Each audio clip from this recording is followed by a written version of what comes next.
Hey guys, welcome back to the channel. Today I'm going to be showing you the basic things you need to go fishing for creek bass, whether that's largemouth or smallmouth.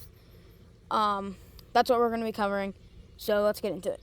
As far as rod and reel go, you don't need something super expensive to be able to catch fish. And on a budget like I am, I have a pretty budget-friendly setup that cost me around, I think, $35 or $40 total. And for rod, I've got a Ozark Trail Wafer rod. Now, a lot of people say it's really bad and that they won't buy it, but the reel, I agree, the reel is not good. But the rod itself is fine. It's a medium light, 5'6". It's perfect for just creek bass that, unless they're really big, aren't really going to overpower your rod.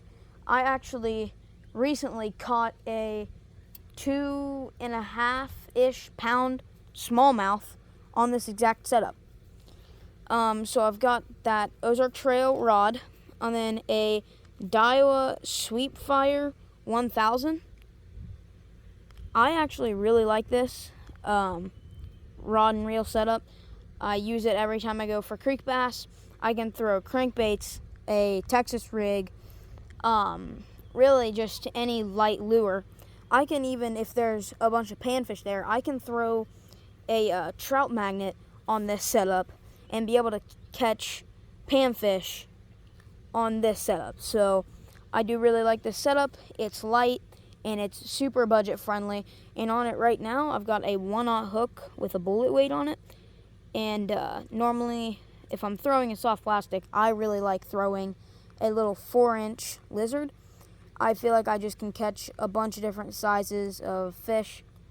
And yeah, that's my rod and reel setup. Now, line-wise, you can go for quite a few different options. You can go heavier, you can go lighter, you can go cheaper or more expensive. So braid and fluoro are going to be your two more expensive options. But if you want to go on a budget, you can find this Zebco Mono at Walmart for like $2 for 700 yards. I've got the 12 and 10 pound here.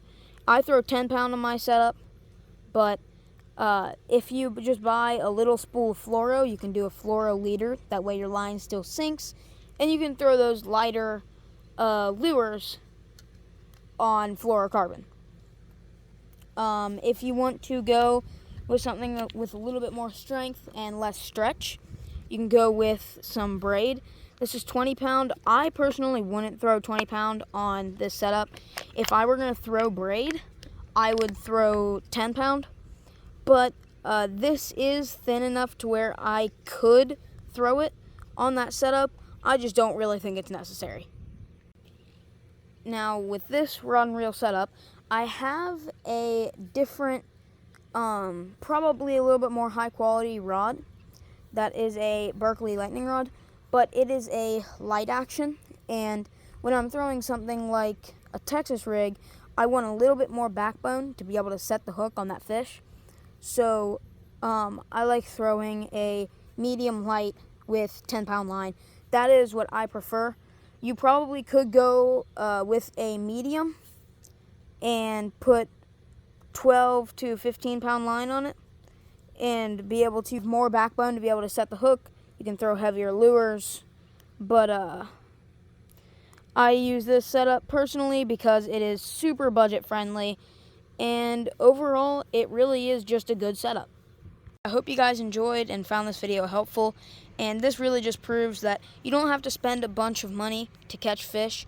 You can spend $40 on a combo like this and still be able to catch quite a few fish. Now, with this combo, it won't last you as long, and it may not feel as nice as a Shimano Stratic, but you can still catch fish and have fun for a much lower price. Alright, I got a PB Smallie. Oh, he's biting down on me. There he goes. He went right under my kayak.